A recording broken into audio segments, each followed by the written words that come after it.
오늘 함께 보실 하나님의 말씀은 신약성경 사도행전입니다. 사도행전 16장 16절로 40절 말씀.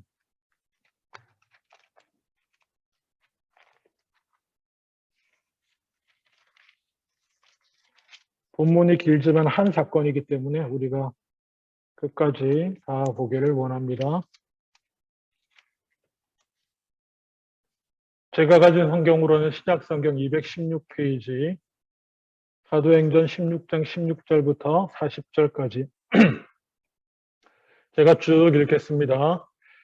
우리가 기도하는 곳에 가다가 점치는 귀신 들린 여종 하나를 만나니 점으로 그 주인들에게 큰 이익을 주는 자라. 그가 바울과 우리를 따라와 소리질러 이르되 이 사람들은 지극히 높은 하나님의 종으로서 구원의 길을 너에게 전하는 자라 하며 이같이 여러 날을 하는지라. 바울이 심히 괴로워하여 돌이켜 그 귀신에게 이르되 예수 그리스도의 이름으로 내가 네게 명하노니 그에게서 나오라 하니 귀신이 즉시 나오리라. 여종의 주인들은 자기 수익의 소망이 끊어진 것을 보고 바울과 실라를 붙잡아 장터로 관리들에게 끌어갔다가 상관들 앞에 데리고 가서 말하되 이 사람들이 유대인인데 우리 성을 심히 요란하게 하여 로마 사람인 우리가 받지도 못하고 행하지도 못할 풍속을 전한다 하거늘 우리가 일제히 일어나 고발하니 상관들이 옷을 찢어 벗기고 매로 치라 하여 많이 친 후에 옥에 가두고 간수에게 명하여 든든히 지키라 하니 그가 이러한 명령을 받아 그들을 깊은 옥에 가두고 그 발을 착고에 든든히 채웠더니 한밤중에 바울과 실라가 기도하고 하나님을 찬송하며 죄수들이 듣더라. 이에 갑자기 큰 지진이 나서 옥터가 움직이고 문이 곧 다 열리며 모든 사람이 메인 것이 다 벗어진지라. 간수가 자다가 깨어 옥문들이 열린 것을 보고 죄수들이 도망한 줄 생각하고 칼을 빼어 자결하려 하거늘 바울이 크게 소리질러 이르되 내 몸을 상하지 말라. 우리가 다 여기 있노라 하니 간수가 등불을 달라고 하며 뛰어들어가 무서워 떨며 바울과 실라 앞에 엎드리고 그들을 데리고 나가 이르되 선생들이여 내가 어떻게 하여야 구원을 받으리까 하거늘 이르되 주 예수를 믿으라. 그리하면 너와 네 집이 구원을 받으리라 하고 주의 말씀을 그 사람과 그 집에 있는 모든 사람에게 전하더라.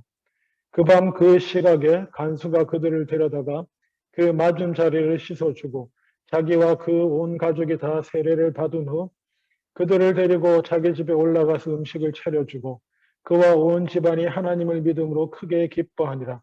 날이 새매 상관들이 부하를 보내어 이 사람들을 놓으라 하니 간수가 그 말대로 바울에게 말하되 상관들이 사람을 보내어 너희를 놓으라 하였으니 이제는 나가서 평안히 가라 하거늘 바울이 이르되 로마 사람인 우리를 죄도 정하지 아니하고 공중 앞에서 때리고 옥에 가두었다가 이제는 가만히 내보내고자 하느냐.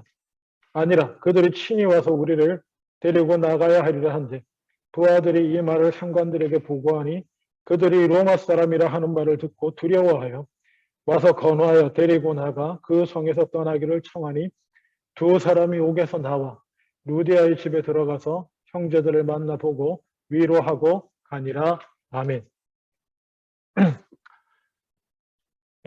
여러분 축구 좋아하시나요?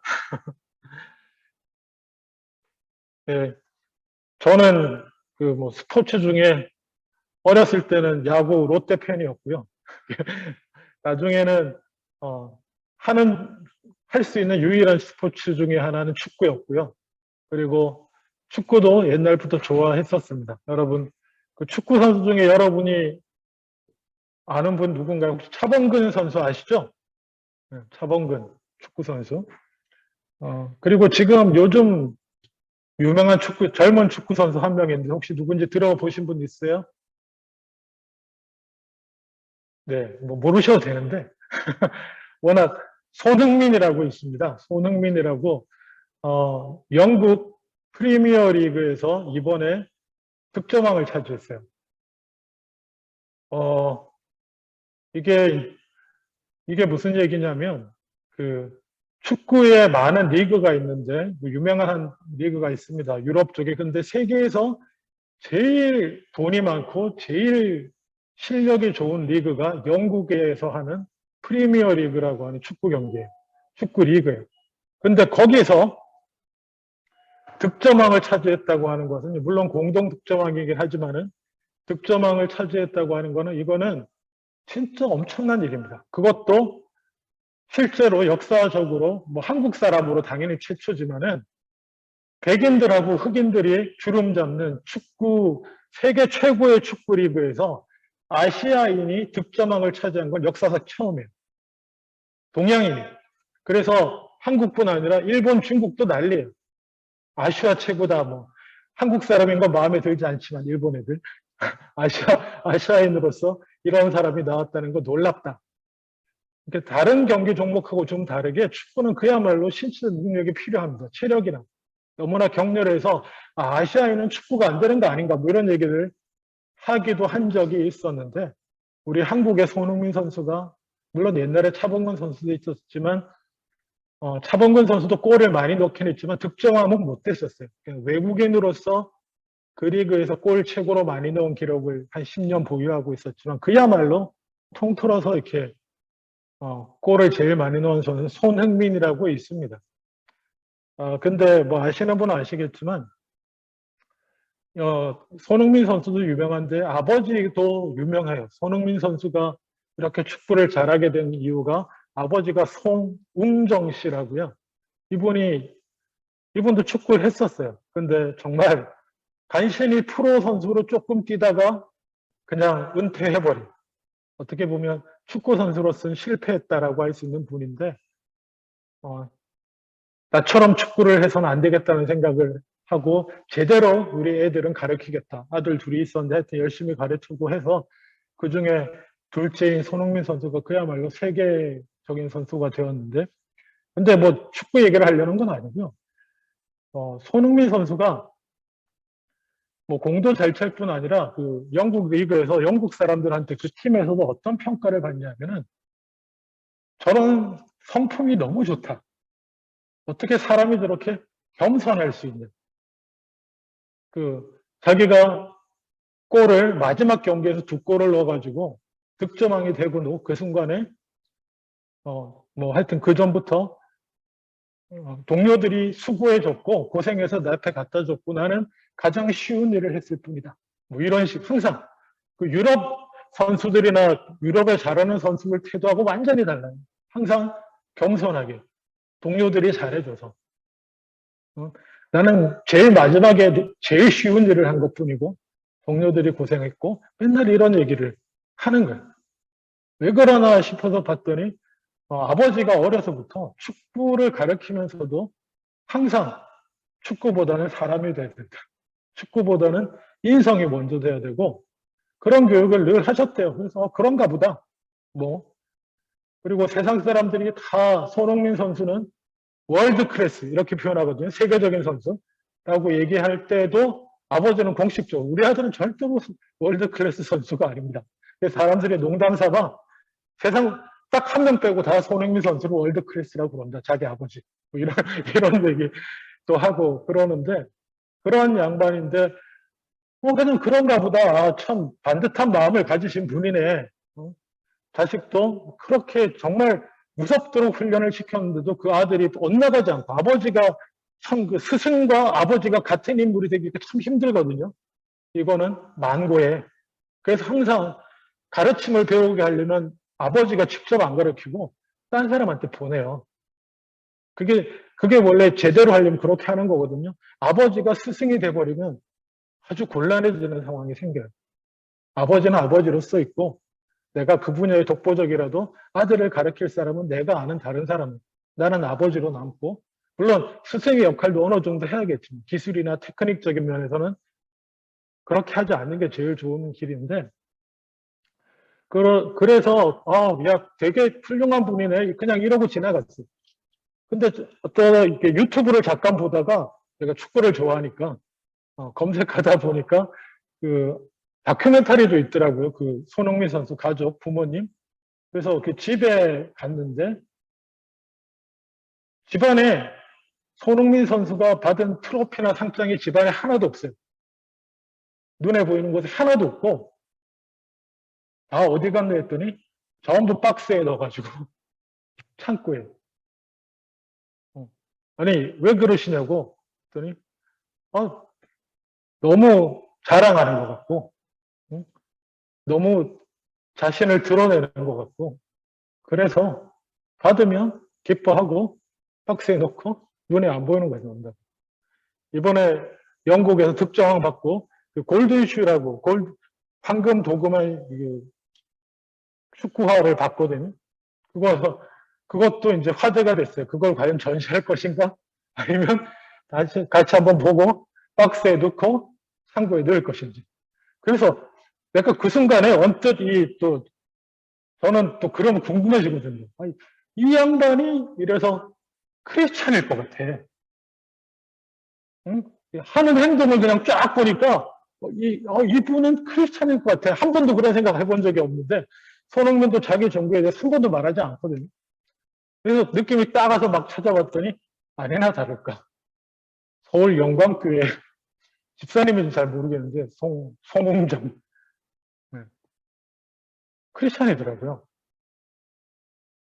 제가 가끔 이런 얘기 하잖아요. 그죠? 기억나십니까? 몇 년 동안 어떤 뭐 기업 같은 경우 이런 좋은 얘기들 느낌 확 와요. 이분 크리스찬일 것 같아요. 찾아가 보면 크리스찬이야. 제가 몇 분 그렇게 얘기한 적이 있습니다. 이번에 손흥정 씨도 마찬가지. 그리고 또 최근에 월남의 베테랑 감독하고 있는 박항서 감독님도 그 태도나 말하는 거나 이분 크리스찬일 것 같아요. 딱 찾아봤더니 크리스찬이시더라고요. 여러분, 그리스도인을 특징 짓는 것들이 있어요. 딱 그냥 보면 이렇게 대화하는 거나 말하는 거나 사람 대하는 거나 삶의 태도나 보면은 이분 크리스천일 것 같다. 그리스도인의 향기거든요. 그 대표적인 것 하나 예를 들자면 뭐겠습니까? 방금 손흥민 선수 아버지 손흥정 씨 같은 경우는 겸손한 거. 대표적인 모습일 수밖에 없어요. 그리스도인이 갖는 그리스도인 겸손할 수밖에 없어요. 왜? 그 무엇하고도 비교할 수 없는 하나님을 대면한 사람들이거든요. 실제로. 제가 이사야 맨날 인용하지만 그 이사야도 하나님의 선지자지만 그가 환상 가운데 하나님을 대면했을 때 그는 그 앞에서 화로다 나여 죽게 되었던데요.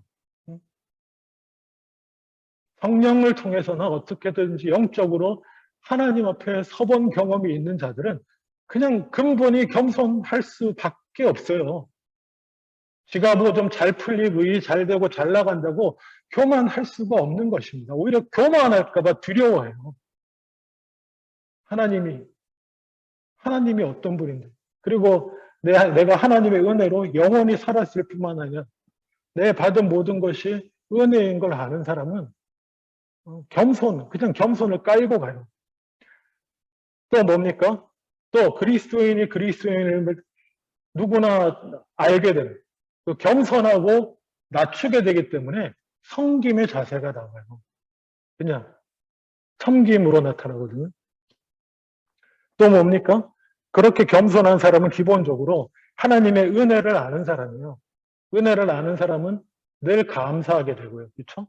감사하는 사람들은 또 뭐예요? 늘 찬양하게 되죠. 찬양하는 사람들은 늘 기쁨이 넘치고요. 또 뭐가 있을까요? 예, 사랑하고 용서하고 그런 것들이 성품으로 묻어나게 됩니다. 여러분도 저처럼 한번 해보세요. 이런 좋은 겸손의 소문들, 성품의 소문들 나오는 유명인들 지켜보시다가 이 사람 크리스찬일 것 같아. 저는 거의 100%입니다. 딱 찍어서 이 양반은 크리스찬 같다. 딱 찾아 들어가면 그리스도인이더라고요. 뭐 그렇습니다. 그래서 그리스도인은 겸손이 몸에 배어야 되고요. 또 여러 가지 섬김과 사랑과 이런 것들이 몸에 배어야 되지만 또 말씀드리고 싶은 것은 그리스도인은 항상 기도가 몸에 배고요. 찬양이 몸에 배어야 되는 줄로 믿습니다. 이 모든 것의 근본에 기도와 찬양, 그런 것이 있음을 기억하실 수 있기를 원합니다. 오늘 본문은 좀 길지만 이야기는 간단합니다. 길게 읽었지만 간단한 얘기인데 사도행전 누가 기록했다고 그랬습니까? 누가요? 누가가 사도행전을 기록했습니다. 누가복음을 썼던 그 누가 맞습니다. 그래서 누가는 특히 사도행전에서는 바울을 따라다니면서 바울과 불화도 겪기도 했지만 바울을 따라다니면서 겪었던 경험들을 기록할 때가 많습니다. 같이 못 다녔던 거는 들어서 쓴 것도 있지만 같이 다닌 경우는 그 경험들을 겪고 있는데 오늘 본문에 어떻게 시작합니까? 16절 한번 보세요. 뭐라고 시작하죠? 우리가 기도하는 곳에 가다가 이렇게 말하고 있잖아요. 이건 뭡니까?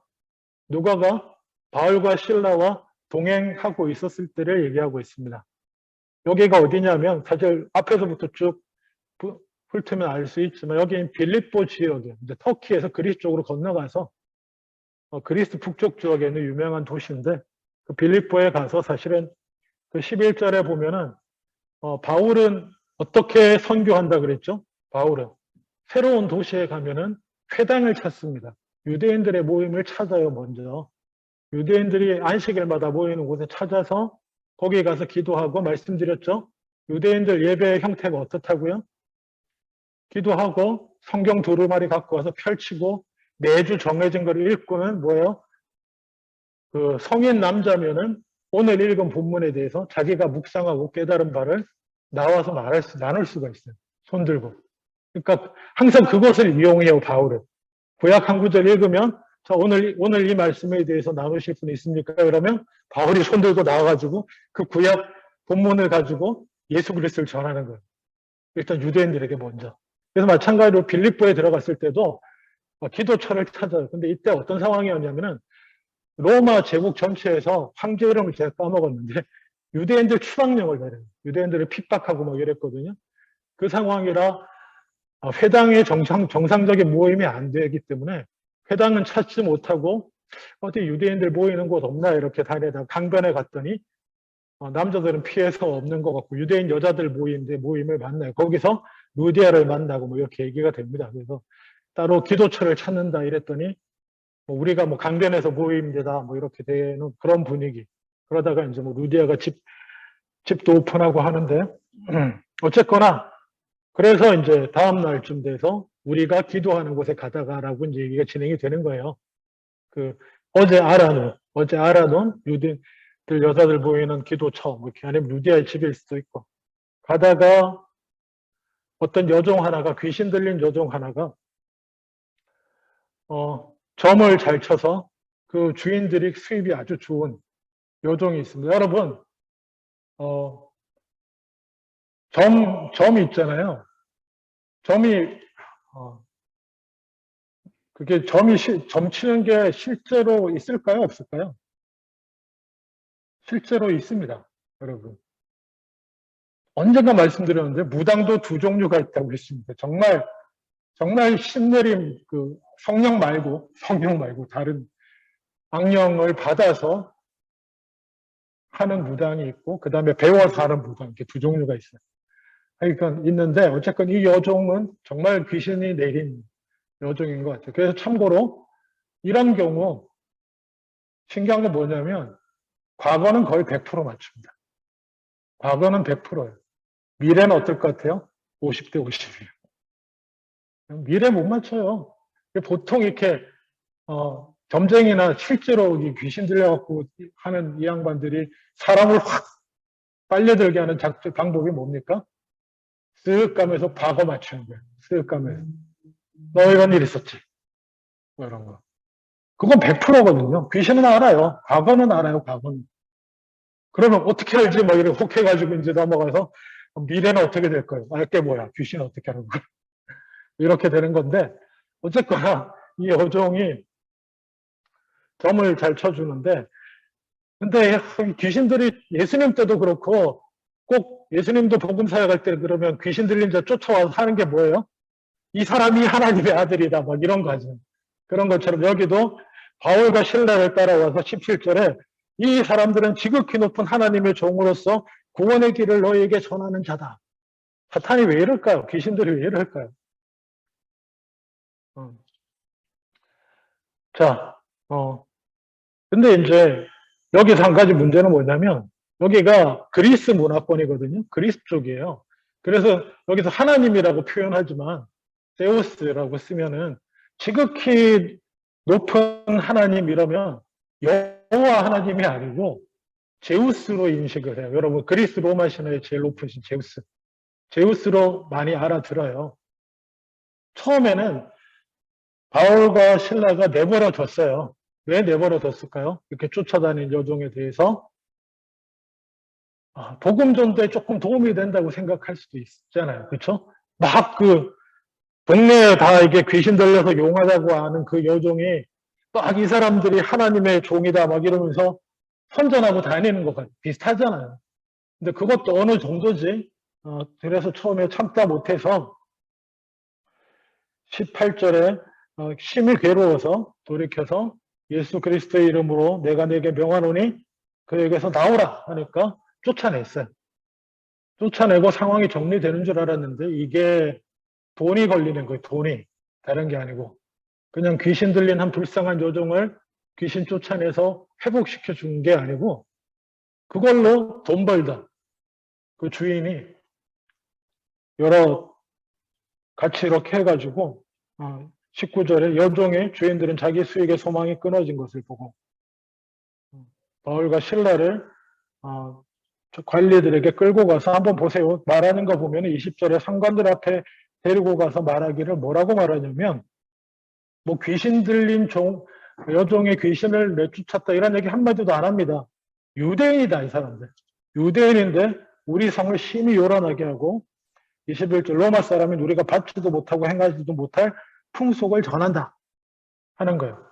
그러니까는 어떻게 보면 귀신 들린 불쌍한 한 어린 여종을 귀신으로부터 해방시켜준 좋은 일일 수도 있는데 그 얘기 싹 빼고 유대인이다. 지금 막 유대인을 내쫓고 있는 상황이니까 유대인이고 잘못된 풍습을 전한다고 하고 막 하니까 22절 무리가 일찍 일어나 고발하니까 상관들이 그냥 바로 옷을 찢어 벗기고 매로 치고 23절에 많이 쳤다고 되어 있습니다. 많이.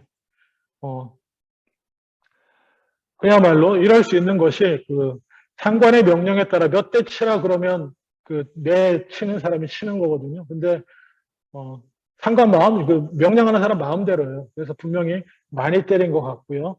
왜 이걸 우리가 또 간접적으로 알 수 있냐면은 데살로니가전서 2장 20절에 보면은 바울이 이때의 경험에 대해서 얘기를 해요. 데살로니가전서 2장 22절에 보면 너희가 아는 바와 같이 우리가 먼저 빌립보에서 고난과 능력을 당했다라고 말해요. 이때 겪은 일을 내가 고난과 능력을 당했다. 부끄러움을 당했다. 옷이 찢기고 심하게 매를 맞고 그리고 또 옥에 가뒀는데 24절 그냥 가둔 것도 아니고 발을 착고에 든든히 채웠어요. 이게 로마의 감옥은 3단계로 되어 있습니다. 그러니까 레벨이 3개예요. 그냥 일반적인 감옥. 그냥 평범하게 사람 가둬놓는 곳. 그리고 두 번째는 안쪽에 있어요. 아주 깊숙한 곳에 안쪽에 있는 감옥. 거기는 내실이어서 거기 이렇게 착고도 채우고 이렇게 묶어놓는 곳이고 그 다음에 제일 안 좋은 데가 지하 감옥이거든요. 지하 감옥인데 이때 바울이 갇힌 거는 그냥 평범한 감옥이 아니고 안쪽에 있는 감옥이었어요. 지금 상황을 보면. 근데 이 바울이 그렇게까지 큰 죄를 졌냐? 이렇게까지 매를 때리고 그리고 착고까지 채우고 묶어놓고 가둬놓을 그런 곳인가? 그것도 깊숙한 곳에 학자들이 이렇게 이해를 합니다. 왜냐하면 이 바울과 신라가 신기한 어떤 마술적인 능력이 있는 걸로. 왜? 귀신을 내쫓았잖아요. 그렇죠? 그러니까 그 얘기도 들은 거예요, 분명히. 그 얘기도 들었기 때문에 보통으로 가둬놨다가 뭔 일을 저지를지도 모른다. 이렇게 뭐 신비한 능력이 있어서. 그래서 꼼짝 못하게 다리까지 착고를 채우고 가둔 것 같아요. 그럼 누가는 어디 갔냐? 누가는 어디 갔을까? 제가 볼 때 바울과 신라 둘만 다닌 게 아니고 누가도 다니고요. 그 빌립보 지역에서 또 만난 이렇게 한 팀이 있었던 걸로 여겨지는데 아마 대표격으로 바울과 실라가 체포돼서 들어간 것 같아요. 바울과 실라만. 그리고 그 감옥에서의 얘기는 뭐 나중에 바울과 실라한테 누가가 들었겠죠. 처음에는 누가도 같이 있었지만. 자, 그렇게 됐습니다. 정말 나중에 바울이 회고하는 바와 같이 고난과 능력이잖아요. 고난과 능력의 시간에 밤중에 25절에 바울과 실라가 기도하고 하나님을 찬송합니다. 밤중이라는 게 중요합니다. 왜냐하면 유대인들은 하루 3번 기도해요. 정기적인 기도 시간이 있습니다. 그게 뭐냐면 해 뜨고 나서 아침에 일어나서 기도하고요. 그리고 뭐 점심때쯤 지나서 오후에 기도하고요. 그리고 해 지기 전에 해가 지려고 할 때 한번 기도합니다. 유대인은 이렇게 3번 기도하는데 그리고 나중에 유대인들 전통 아래에 있는 그리스도인들도 기본적으로 예수 믿으면서도 아침, 오후, 저녁 이렇게 3번씩 기도를 했어요. 근데 지금은 시간이 언제라고 말하고 있습니까? 한밤중이에요. 한밤중.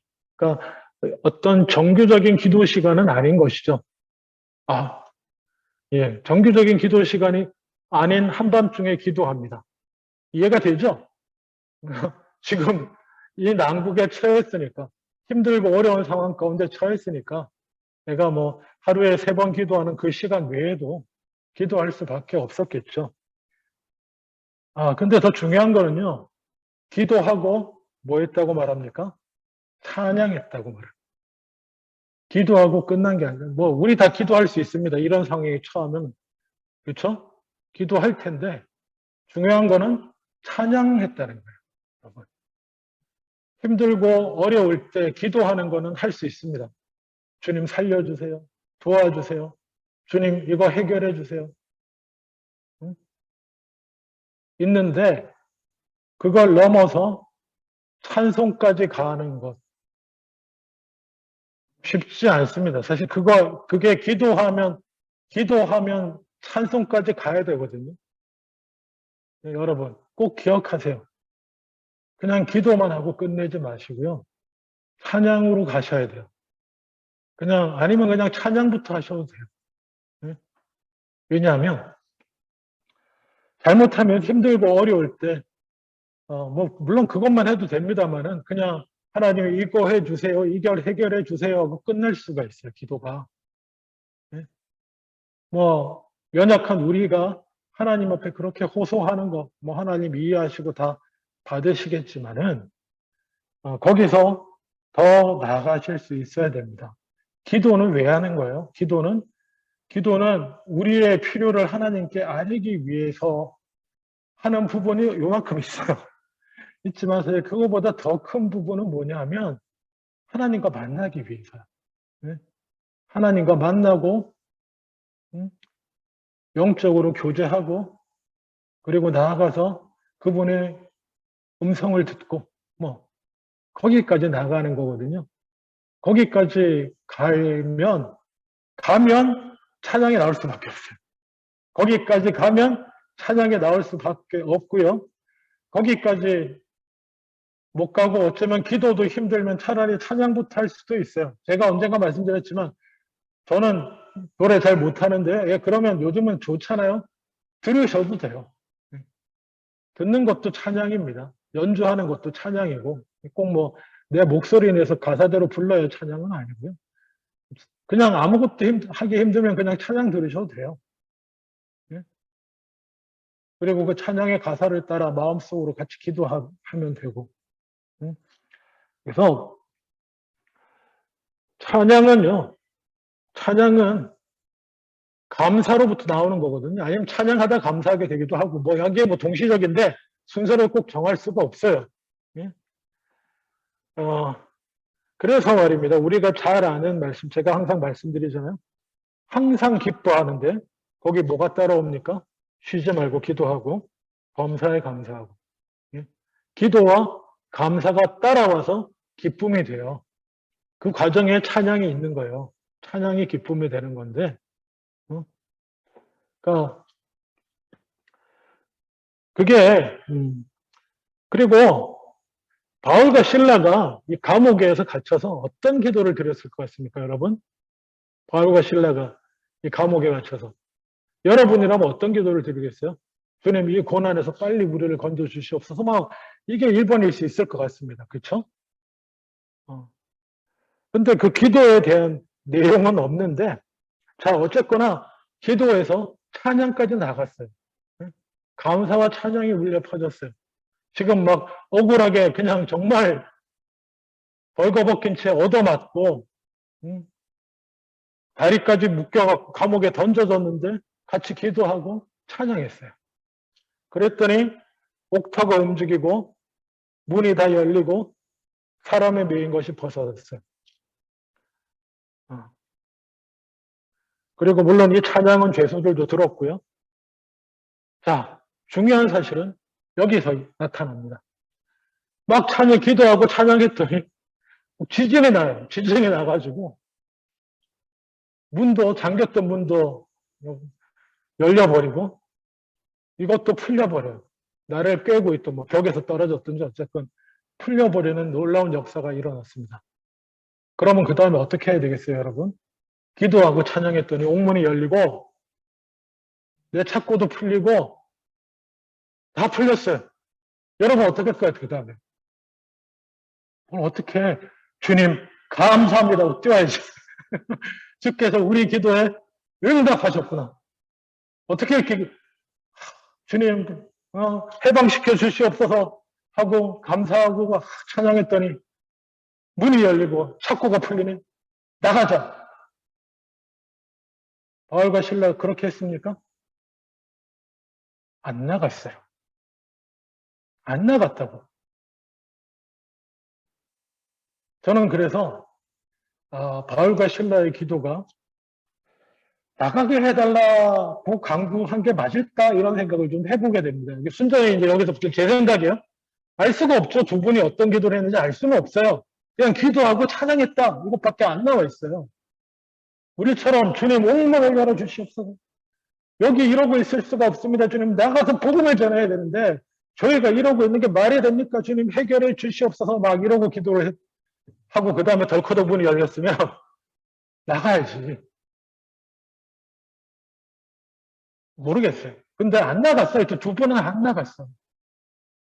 안 나갔고 그 다음에 어떤 일이 생겼냐면 난리 났을 거 아니에요. 밤중이니까 자고 있던 시끌시끌하고 난리 나니까 자고 있던 그 관수도 일어났고 큰일 났어요. 로마 법이 엄합니다.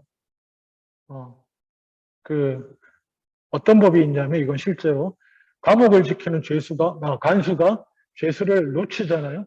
그러면 그 간수한테 그 죄수가 받아야 할 벌을 주게 돼 있어요. 로마법이요. 거기에는 매 맞아야 할 사람도 있고 사형당할 사람도 있고 막 이렇잖아요. 그걸로 끝나는 게 아니라 불명예잖아요. 그러니까 이 정신없는 중에 판단을 못하고 이 간수가 자결하려고 해요. 근데 그때 바울과 실라가 어떻게 합니까? 우리 도망 안 갔어요. 문 다 열리고 했는데 우리 여기 있어요. 도망 안 갔어. 그러지 마세요. 왜 자살하려고 그래요? 그러지 마세요. 우리 도망 안 갔어요. 여러분 이해가 되세요?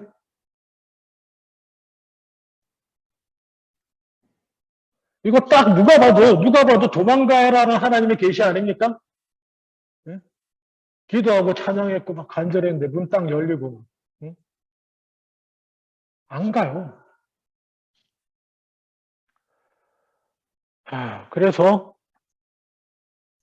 오히려 저는 바울과 실라의 기도는 처음에는 내보내 주시옵소서, 이 고난에서 건져 주시옵소서였을 수 있는데 기도하는 중에 성령 충만하고 하나님의 음성을 들으며 하나님의 위로를 받고 찬양하는 중에 여기서 빨리 나가게 해 주시옵소서가 아니고 저는 이렇게 생각합니다.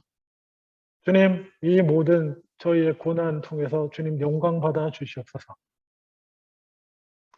주께서 우리를 이런 고난 가운데 집어넣으셨는데 주께서 허락하셔서 그렇게 생각지도 못한 고난 중에 있지만 이 고난을 통해서 주님 영광 받으실 줄 믿습니다. 주님의 살아계심이 드러나 주님의 역사가 나타나고 하나님이 영광 받으시게 될 줄로 믿습니다. 아마 이런 기도로 바뀌었을 것 같아요. 그러니 문이 열렸다고 살았다, 가자 이러고 도망치지 않았던 거예요. 하나님이 문을 여시네? 어떻게 하시려고 이러실까? 응? 그리고 아마 뭐 천천히 나와봤겠죠.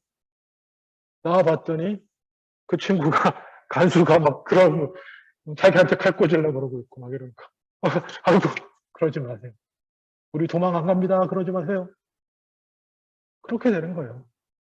그리고는 그 모습에 얼마나 놀랍겠어요. 이 로마 간수도 이 놀라운 기적이 찬양 들었고 놀라운 기적이 일어난 것만도 놀라운데 이 사람들 도망을 안 가네? 뭐야 이 사람들? 뭐 그렇게 되는 거예요. 그래서 복음이 전파될 기회가 생기고 그때부터 이 간수는 사실 죄수가 도망가는 것 때문에 자살하려고 했는데 이제 그것도 상관없어. 아무 상관없어지는 거예요. 그는 구원받은 거예요. 그는 그 바울과 신라를 통해서 구원받았기 때문에 뭐 몰라 이제 죄수가 도망가서 뭐 어쩌고 없어. 그냥 상관없어. 불을 데리고 자기 집으로 가요. 그리고 대접하고 복음을 듣고 온 집안이 구원의 역사를 일으키는데 자, 그 다음에 보통 이렇게 되면 스토리가 어떻게 돼야 됩니까? 바울과 신라가 도망쳤는데 간수가 데리고 나갔다더라. 자기 집에 데리고 갔다더라. 이러고 더 높은 사람한테 연락이 가면 군대가 와야 될 거 아니에요. 그렇죠? 나와서 바울과 신라를 다시 잡든지 하고 그리고 또 뭡니까? 함부로 끄집어낸 그 간수 처벌해야죠. 그런데 어떤 일이 일어납니까? 그런 일 안 일어나요.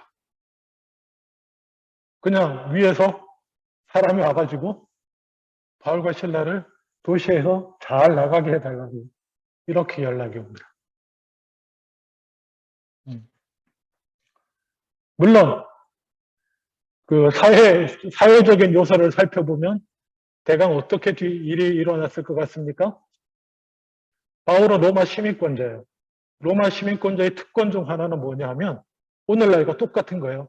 재판 없이 함부로 구금될 수 없습니다. 그리고 함부로 매를 맞거나 함부로 뭔가 위해를 로마 시민한테 가하면 안 돼요. 이 사람이 설령 범죄 혐의가 있더라도 법정에 가서 재판을 받은 다음에 매를 치든지 감옥에 넣든지 해야 되는데 지금 어떤 일이 벌어진 거예요, 이때? 로마 시민인 거 확인하지도 않고 그 데리고 잡아온 사람이 막 유대인이다 뭐 어쩌고 막 이러니까 그냥 붙들고 막 일을 저지른 거예요.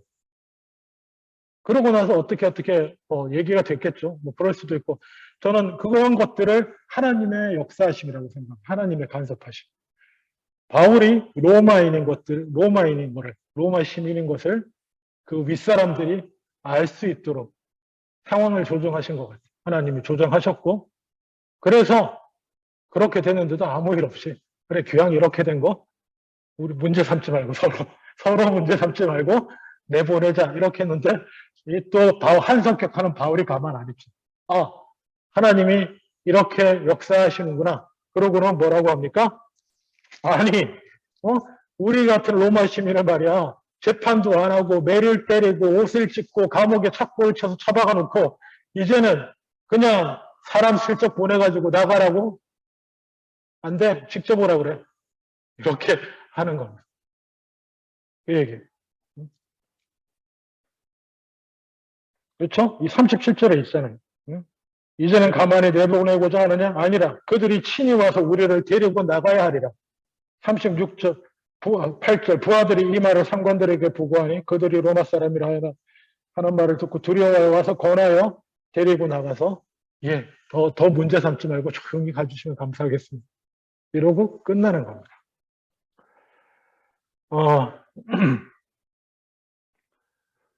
자, 말씀을 맺기를 원합니다. 기도와 찬양은 놀라운 힘이 있습니다. 기도와 찬양. 그 대표적인 예가 오늘 이 바울과 실라 사건이고요. 이거는 옛날 얘기가 아니고요. 역사입니다.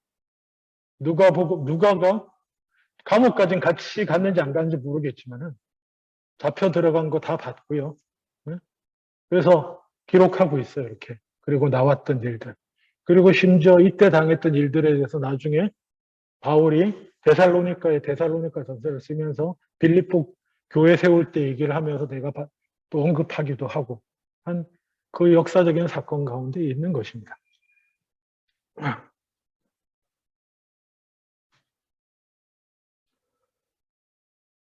찬양은 힘이 있습니다.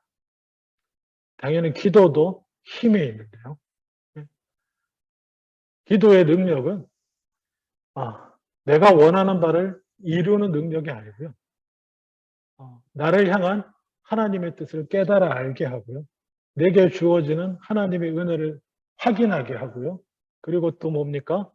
나를 통해서 하나님이 이루실 일에 기꺼이 나를 낮추고 겸손히 드려지게 하는 것이 기도요 찬양인 줄로 믿습니다. 기도하라 그러면 기도하고 찬양하십시오. 기도가 중요합니다. 찬양이 중요합니다. 그러면 우리가 너무 단편적으로 오해할 수가 있습니다. 기도 그러면 내가 바라고 꿈꾸는 거 아래고 기도하고 찬양하라 그랬으니까 주님 할렐루야 아멘 능력으로 이루실 줄로 믿습니다. 이러고 찬양하고 끝나는 게 아니고요. 더 큰 거예요. 더 큰 거. 더 크고 넓은 거.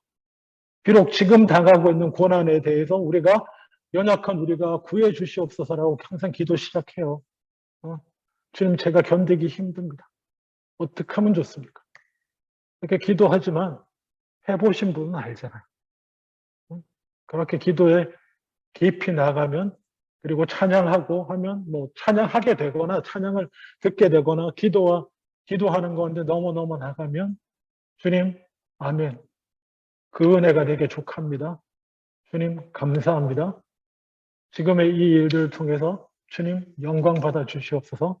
저는 어찌 될지 잘 모르겠습니다만은 주님 오직 하나님께 영광 돌릴 선택을 제가 하게 하여 주시옵소서. 이렇게 찬양하고 마무리하게 되는 거예요. 그러면 바울과 실라 같은 일이 일어나는 겁니다. 문 열렸다고 급히 나가지 않고 하나님이 뭘 하시려고 그러시나 나가다 보니 로마 군인을 자살하려던 로마 군인을 살리고 한 가정을 구원하고 영광 돌리고 그리고 이후에 바울은 아마 그 지역에서 로마 시민권자로 인정받았기 때문에 사람들이 함부로 터치하게 못하게 되는 거예요. 그리고 복음 전하기 훨씬 유리해지고 이런 일들이 일어나게 되는 것입니다. 마지막으로 한 구절만 아까 드렸던 말씀이지만 데살로니가전서 5장 16절 항상 기뻐하라 쉬지 말고 기도하고 범사에 감사하라. 그리고 우리가 사실 여기까지만 읽는데 그 밑에 나오는 19절, 20절, 21절도 참 중요한 말씀이에요. 성령을 소멸하지 말고 예언을 멸시하지 말고 범사에 헤아려 좋은 것을 취하고 악은 어떤 모양이라도 버리라. 이게 삶의 방식이에요. 그러니까 구체적이에요.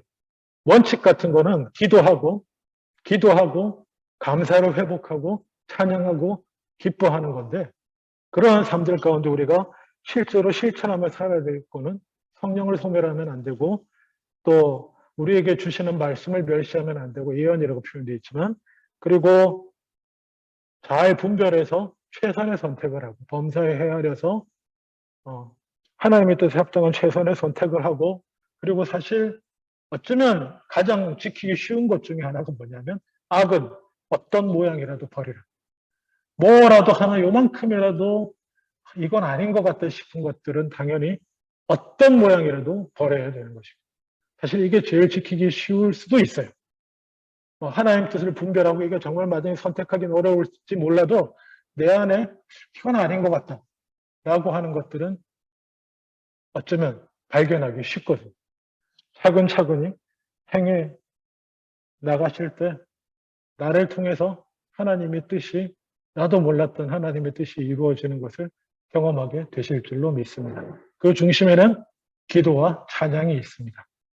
해결하기 힘드실 때는 항상 찬양하시고 기도하시든지, 기도하고 찬양하든지 두 개 다 하시든지 그러시기 바랍니다. 기도하겠습니다. 아버지 하나님, 바울과 실라가 뜻하지 않게 감옥에서 고초를 겪을 때 그저 기도하고 감사함으로 찬양했습니다. 그리고 그들은 하나님의 뜻을 이루고 하나님이 역사하시는 걸 경험하고 하나님께 영광 돌리게 되었습니다. 어떤 일을 만나도 그저 기도하고 온전히 감사하고 찬양하는 자리에까지 나아가는 우리들도 되게 하여 주시옵소서. 감사드리고 예수님 이름으로 기도합니다. 아멘.